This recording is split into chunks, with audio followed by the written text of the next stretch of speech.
Hello, everyone. My name is Jun Wang. I'm an assistant professor in the College of Pharmacy, University of Arizona.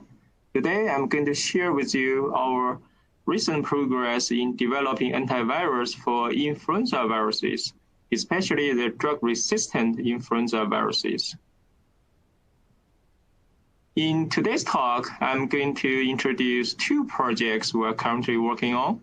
One is the discovery of channel blockers targeting drug-resistant influenza virus M2 proton channel.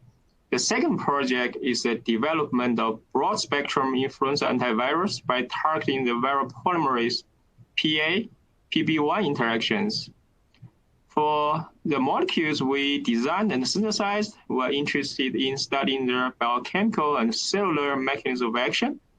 We are also particularly interested in studying the mechanism of resistance. So basically, why do drugs fail? So this cartoon shows you how influenza virus replicates and the current available influenza antiviral drugs. Influenza virus first gets into the cell by endocytosis.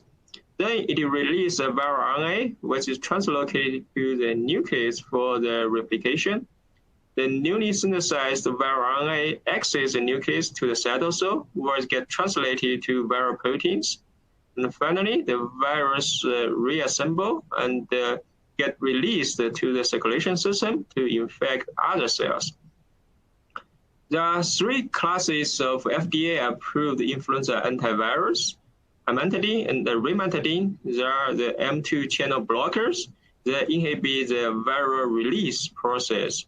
In other words, they act on the early stage of verification. Intermediate inhibitors, including oseltamivir, zanamivir, and peramivir, that inhibit the late stage of verification. Baloxavir is a PA endonuclease inhibitor. It inhibits the viral polymerase PA endonuclease activity. It was approved in the United States in 2018.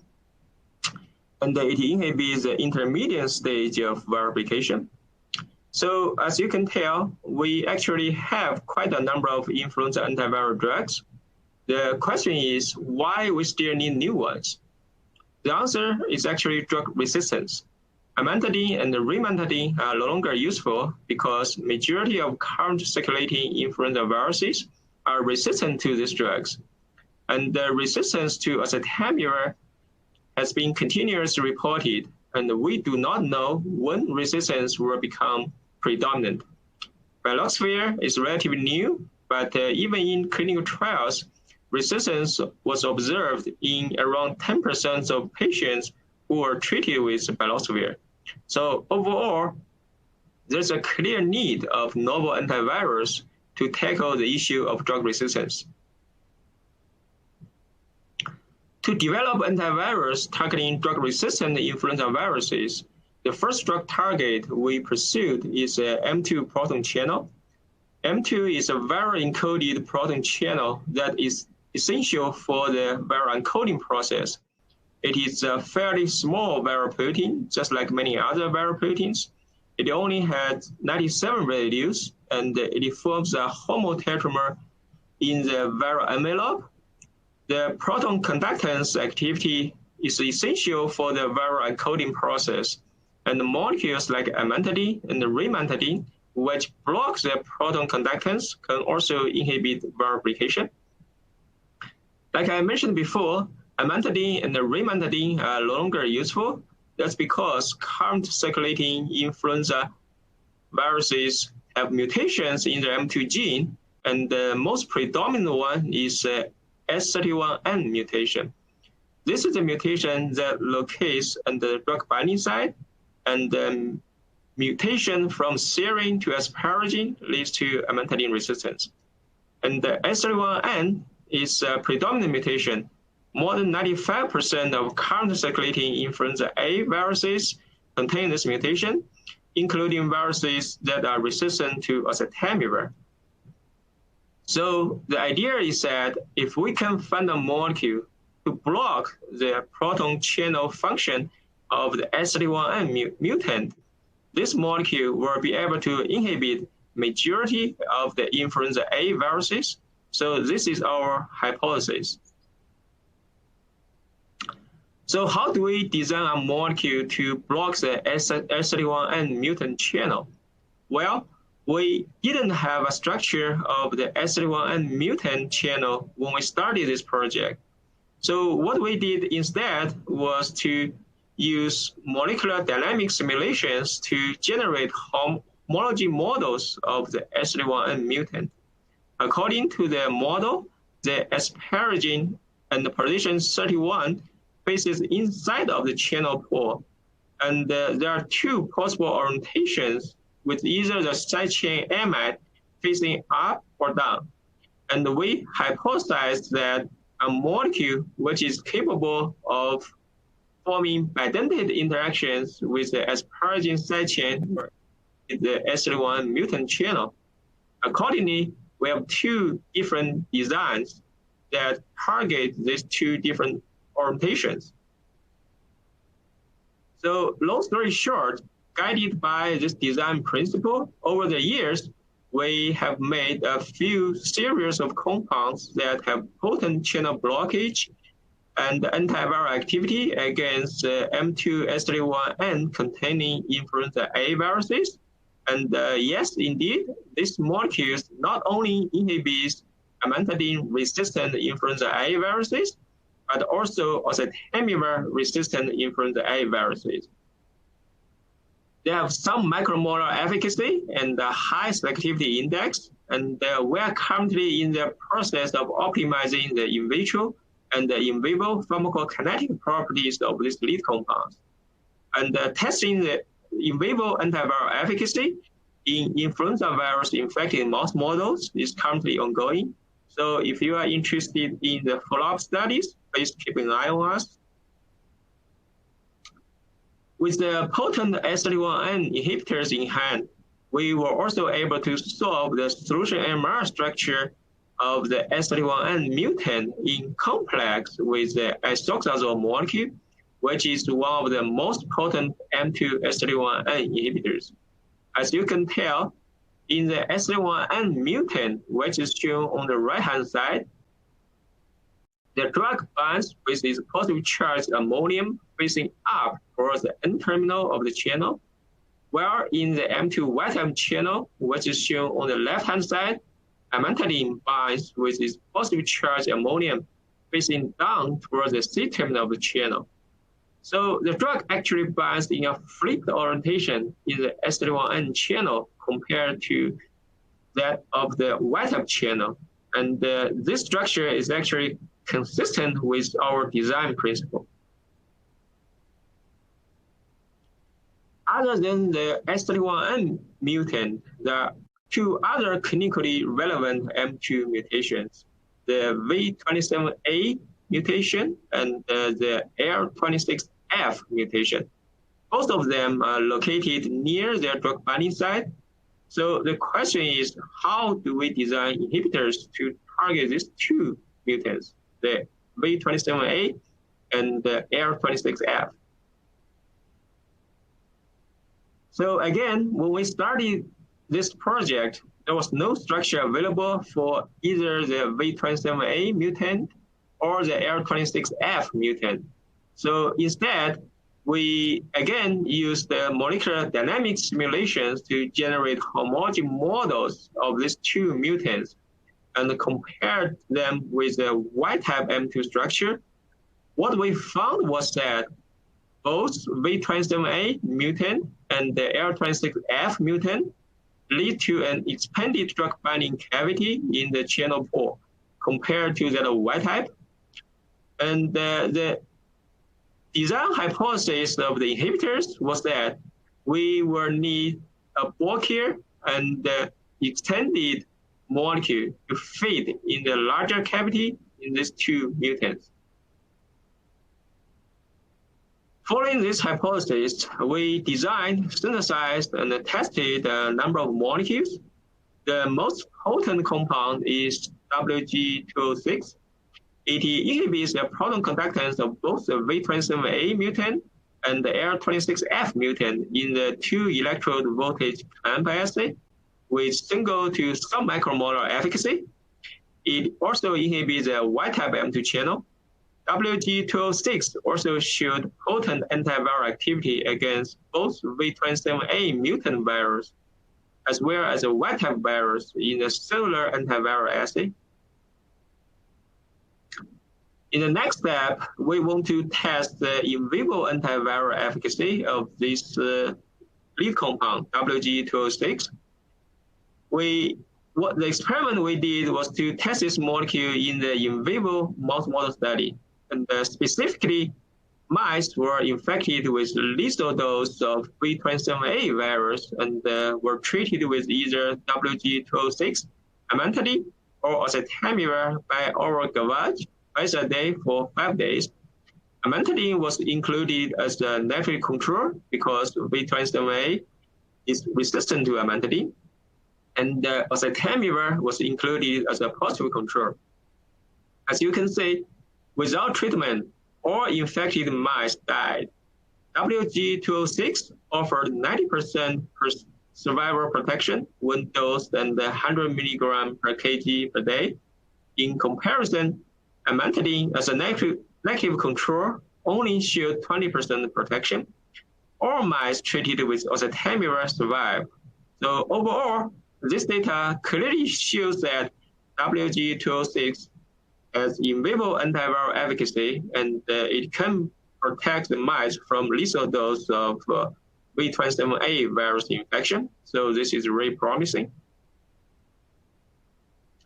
As a conclusion of the first project, we confirmed that amantadine-resistant mutants M2S31N, V27A, and L26F are validated antiviral drug targets.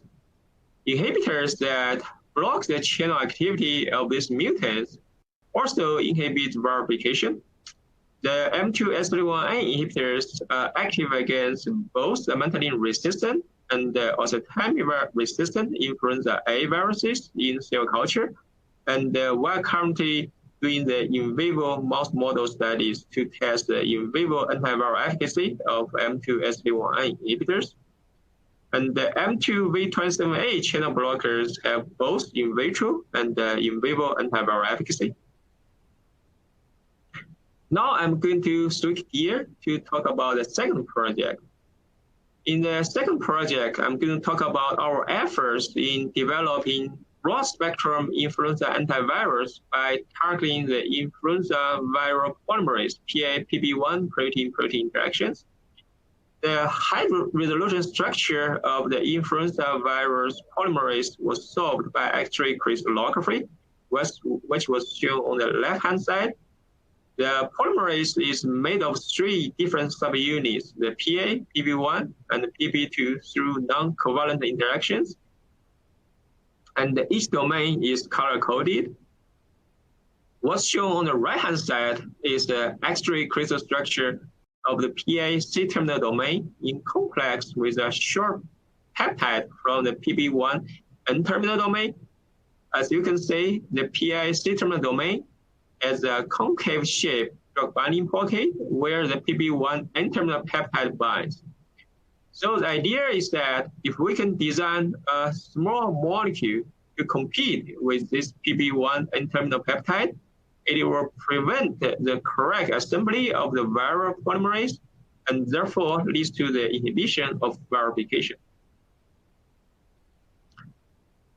To design inhibitors that can disrupt the viral polymerase PA-PB1 protein-protein interactions, we have 2 different approaches. The first approach is the structure-based design by in silico screening.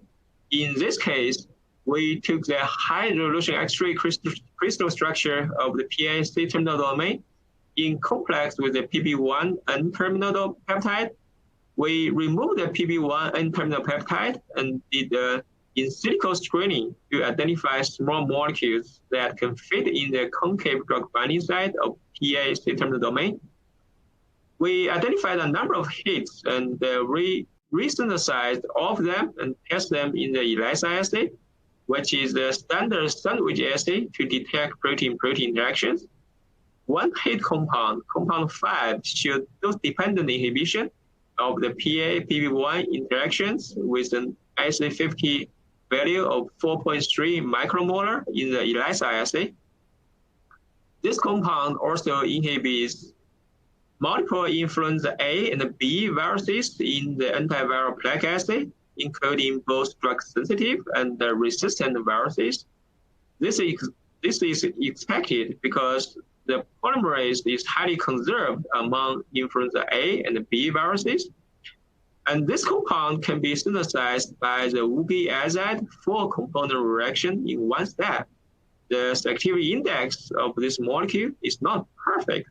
So in the next step, we want to apply medicinal chemistry to further optimize the selectivity index. We subsequently synthesized a number of analogs, and the most potent compound is compound 12A. As you can see, the selectivity index increased drastically, meaning that this molecule has potent antiviral activity, but not very so toxic to the host cells. What's shown on the left upper corner is the docking model of compound 12A in the concave drug binding site located under the PA C-terminal domain. It formed a hydrogen bond, multiple pi-pi interactions, as well as hydrophobic interactions with the PA C-terminal domain. Compound 12A looks promising in terms of the broad spectrum antiviral activity and the selectivity index. But how about drug resistance? In other words, will the virus similarly become resistant to compound 12A under the drug selection pressure? To answer this question, we performed the serial viral passage experiment. In this experiment, we amplify the virus in the presence of increasing drug concentration for several passages and quantify the drug sensitivity in each passage. For compound 12A, we did not see the EC50 increase up to passage 10. So the data is shown on the lower right corner, which means that no resistance emerged. In contrast, the EC50 increased more than 10-fold for oseltamivir, which means the virus already developed a resistance against oseltamivir.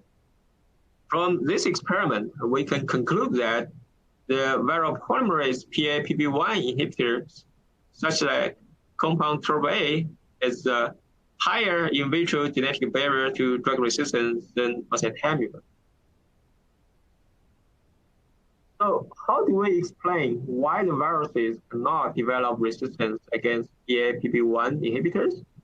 So I prepared this cartoon to help with the explanation.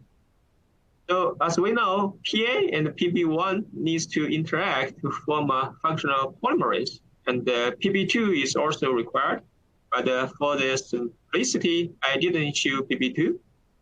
A small molecule like a PA-PB1 inhibitor 12A binds to PA and prevents PB1 binding. That's the mechanism of action of its antiviral activity. Now, let's assume that PA can mutate such that the compound 12A can no longer bind. But from the virus perspective, it still needs a functional polymerase to support the verification. With that being said, if PA mutates, PB1 also has to mutate, such that the mutated PA and PB1 can reconstitute and still form a functional polymerase. In other words, at least two mutations, one in PA and another in PB1, are required for the mutant virus to be both drug resistant and also be able to restore the viral polymerase function. Overall, that explains the high genetic barrier to drug resistance of the PA-PB1 inhibitors, because the virus polymerase has to develop at least two mutations instead of one. Next, we wanted to study the cellular antiviral mechanism of action of compound 12A. Compound 12A inhibits the viral polymerase, so it is expected that it will inhibit viral RNA synthesis. Yes, indeed, we observed a dose-dependent inhibition of the viral RNA synthesis with compound treatment. The drug time of addition experiment showed that compound 12A inhibits the intermediate to late stage of viral replication, which again agrees with the inhibition of the viral polymerase activity. The second strategy I'm going to introduce in developing PA-PB1 inhibitors is the split luciferase assay. So figure A shows the principle of this assay. It has been shown that you can actually take a luciferase enzyme and split it into two halves, the N-terminal half and the C-terminal half. And each half by itself has no enzymatic activity, but when they reconstitute, it will form a functional enzyme which can transform luciferin into a luminescent signal. So what this allows you to do is to apply this assay to detect protein-protein interactions. For example, we can fuse the PB1 N-terminal peptide to the N-terminal half of the luciferase and fuse the PI C-terminal domain to the C-terminal half of the luciferase. When PB1N peptide and the PI C-terminal domain interacts, it will bring the two halves of the luciferase together and restore the enzymatic activity. If a small molecule inhibits PA-PB1 interaction, the two halves of the luciferase will no longer be able to reconstitute, and the luminescent signal will be inhibited. In other words, this is a coupled assay. For this assay to work, we have to optimize the linker length and the orientation of the fusion construct. So the assay optimization is shown in figures B, C, and D. As a positive control, the PB1 N-terminal peptide showed a dose-dependent inhibition of the luciferase activity. So with this optimized assay, next, we did a high throughput screening of 10,000 compounds. And from this screening, we identified 147 hits from the primary screening, and 12 of them showed cellular antiviral activity, meaning that they can inhibit viral replication in the cell culture. The most potent compound from this screening showed broad-spectrum antiviral activity against the multiple influenza A and B viruses, including viruses that are resistant to either amantadine, amantadine, or both. The next step will be to further optimize the potency and the selectivity index using medicinal chemistry. If you are interested in the follow-up studies, please keep an eye on us. Here comes the conclusion of the second project. We have shown that influenza polymerase PA-PB1 subunit interactions represent a high-profile drug target. PA-PB1 inhibitors have a high in vitro genetic barrier to drug resistance, and this is a huge advantage over current influenza antivirals. And the PA-PB1 inhibitors have broad-spectrum antiviral activity against both influenza A and B viruses, including viruses that are similar to the ones that are currently in circulating. Finally, here are the people who have done the hard work. I also thank our collaborators for their contribution, and the NIH, Pharma Foundation, and the ABRC for the financial support of the study. If you have any questions or comments, please feel free to email me. And you can also check our recent updates and our website as well. So thank you so much.